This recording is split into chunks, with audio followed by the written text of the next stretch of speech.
Quand j'étais enfant, on nous disait que les aborigènes n'étaient là que depuis quelques milliers d'années et qu'ils étaient si faibles et inférieurs qu'ils s'étaient couchés et étaient morts à l'arrivée des colons. Et moi, je veux me débarrasser de ça. Kim Scott est un écrivain à la peau claire qui a choisi le camp de son père aborigène et qui s'est donné pour mission de restaurer la dignité de son peuple, les Noongar.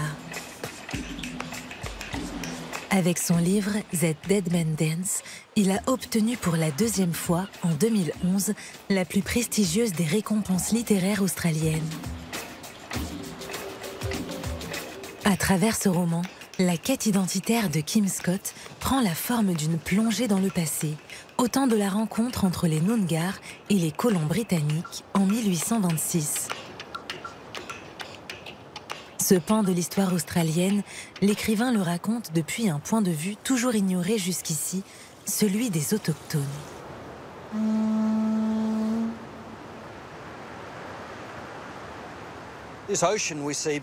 La baie que nous voyons devant nous est connue aujourd'hui sous le nom de King George Sound. Vous voyez, là, ces deux bras de terre qui protègent la côte. C'est par là qu'arrivent les baleines en hiver, lors de leur migration.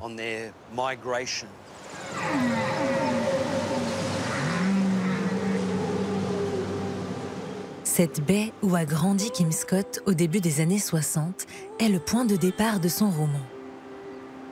D'ici, son jeune héros Noongar, Bobby Wabalangini, vient contempler le mouvement des baleines un siècle et demi plus tôt. Cette vision ensorcelante lui remémore une légende fondatrice de son peuple, celle de Mamang, la baleine en langue Noongar.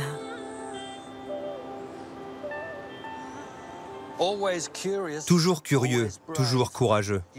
Tu fais un pas et la baleine est sous tes pieds. 2 pas de plus et tu glisses.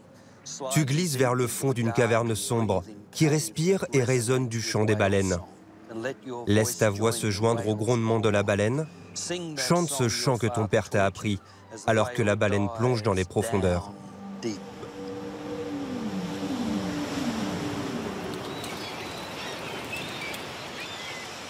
Car un beau jour, des navires étrangers viennent mêler leur écume à celle des baleines. Pour le raconter, l'écrivain entremêle à son anglais natal la mélodie rythmée de la langue Noongar. Conk Gonwelscom. Voilà, Bobby vit une voile, un mât changé d'inclinaison, puis, illuminé par le soleil parmi les touffes et les larmes grises et blanches de l'océan, surgit un jet d'embrun. Kaya.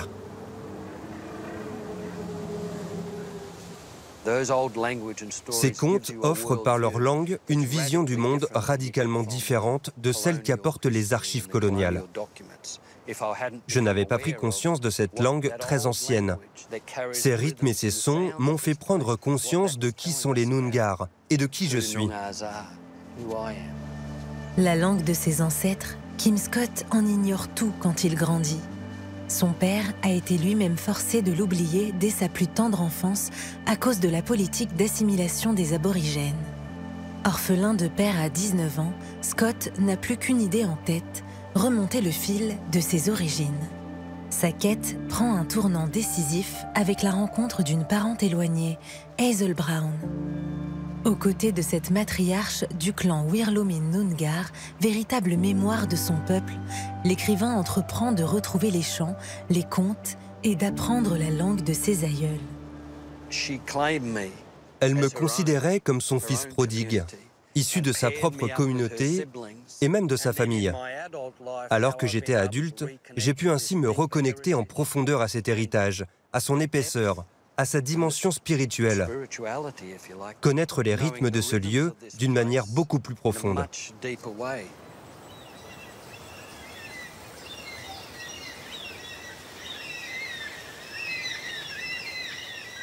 Les rythmes, les voix, l'âme de ses ancêtres Noongar, c'est dans le bush, autour du lac Naharanirap, baptisé Lake Vancouver par les colons, qu'on en ressent la présence.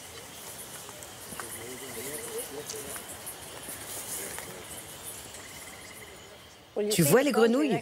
Il y en a 3. Ça veut dire qu'il y a des serpents pas très loin, parce qu'ils s'en nourrissent. C'est bien ça qui m'inquiète, Olivia. Ils ne vont pas s'approcher de nous.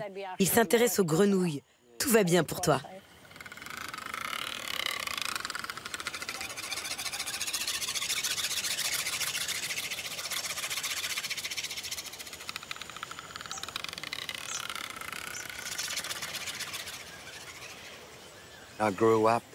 J'ai grandi en dormant sous les arbustes à menthe. J'ai dormi enroulé dans des algues, sur les plages, lorsque nous pêchions. Mais c'est très certainement grâce aux anciens que j'ai pu mieux sonder et commencer à articuler tout ça. L'environnement, les plantes, la flore et la faune, ils constituent un protagoniste à part entière, avec lequel mes personnages Noongar établissent un dialogue. Certains trouvent cet environnement hostile. Moi, je le trouve délicat.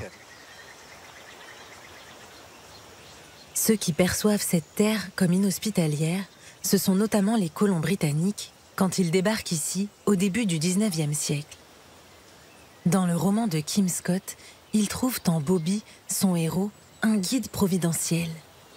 Le jeune Noongar partage avec enthousiasme son amour pour sa terre-mère, n'imaginant pas un instant que les Blancs comptent se l'approprier. Pendant qu'il parlait, Bobby se levait et cueillait des feuilles d'arbre à menthe, les écrasait dans sa paume, inspirait et passait sa main sous le nez de ses auditeurs pour qu'ils puissent partager le parfum, respirer et sentir. Quand des voyageurs arrivaient, ils étaient toujours en quête d'eau fraîche, car là où il y a de l'eau, il y a de la nourriture. Nous avons donc partagé beaucoup de choses avec ces étrangers, et finalement, ces nouveaux arrivants sont restés. Nous sommes des hommes venus d'horizons extrêmement différents, mais nous tentons de les fusionner. Nous nous préparons à la naissance d'un monde nouveau. De fait, la rencontre entre les deux cultures semble se dérouler de façon pacifique, jusqu'à ce que les Blancs décident de prendre pied définitivement sur la terre des Noongar et la transforment en scène de destruction massive. Une ville, Albany, surgit au bord de l'océan en ce début de 19e siècle.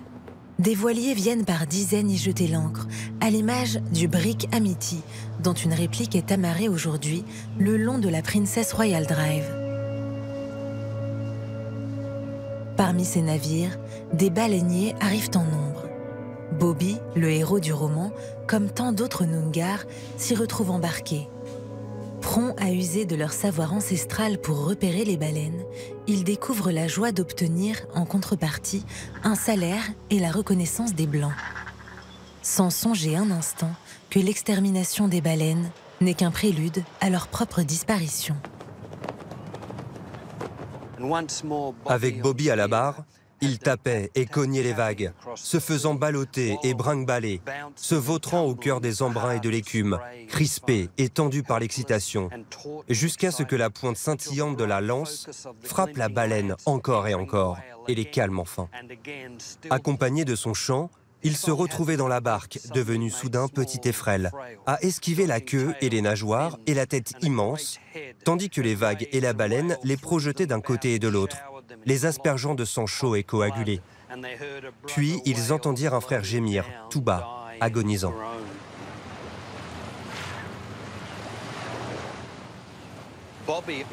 Bobby se dit qu'il y a de nouvelles possibilités ici, qu'il faut les embrasser, les découvrir. Il se lance donc à corps perdu dans l'aventure. Et c'est bien ça pour moi la tragédie. Vous savez, nous commençons seulement à avoir l'idée de ce qui aurait pu se passer si les Noongar étaient restés au centre de cette société, avec leur sens de la générosité, de la perfection. Et nous sommes toujours ainsi. J'aime à penser qu'ils sont d'une profonde humanité. Mais Bobby, dès qu'il s'engage aux côtés des colons, devient leur complice sans le vouloir. Ce monde nouveau, le jeune Noongar croit pouvoir le faire sien. Jusqu'à parler l'anglais et endosser les vêtements des Blancs, jusqu'à se défaire de sa langue et de son nom, jusqu'à fréquenter les pubs et oublier qui il est. En souriant, Killiam lui offrit un coup. L'alcool lui brûla le gosier comme à chaque fois. Bobby sortit du bar des marins en titubant, les jambes en compote, et il se mit à vomir comme un taureau qui chie. Les bras tendus pour garder l'équilibre, il s'éloigna, en louvoyant, pour éviter son propre dégueulis. Je connais trop bien ces bars. Je sais à quel point ils ont limité, étriqué ce que nous pouvions faire de nos vies, nous les Noongar, ceux de la communauté que je connais. Nous valons beaucoup mieux que d'être coincés à l'intérieur d'un pub, ou dans notre merde à l'extérieur d'un pub.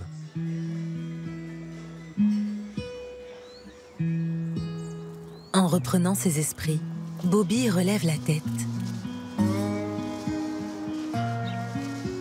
Le collaborateur des Blancs se transforme en résistant, quitte à finir entre les murs de la prison.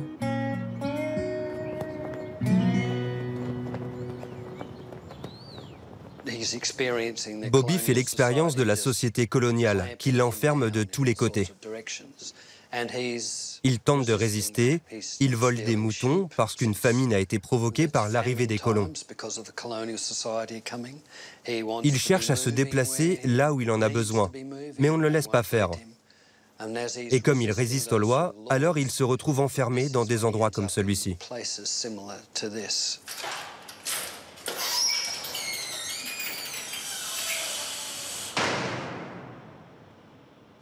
Nous pensions que devenir vos amis était la meilleure des choses, sans jamais imaginer qu'en acceptant votre farine, votre sucre, votre thé, vos couvertures, nous perdrions tout ce qui nous appartenait. Nous avons appris vos mots, vos chansons, vos histoires, sans jamais soupçonner que vous ne voudriez pas entendre les nôtres. À l'image de Kim Scott, son alter ego, Bobby, se débarrasse de ses oripeaux de blanc, poussé par la colère autant que par une obsession, renouée avec son identité.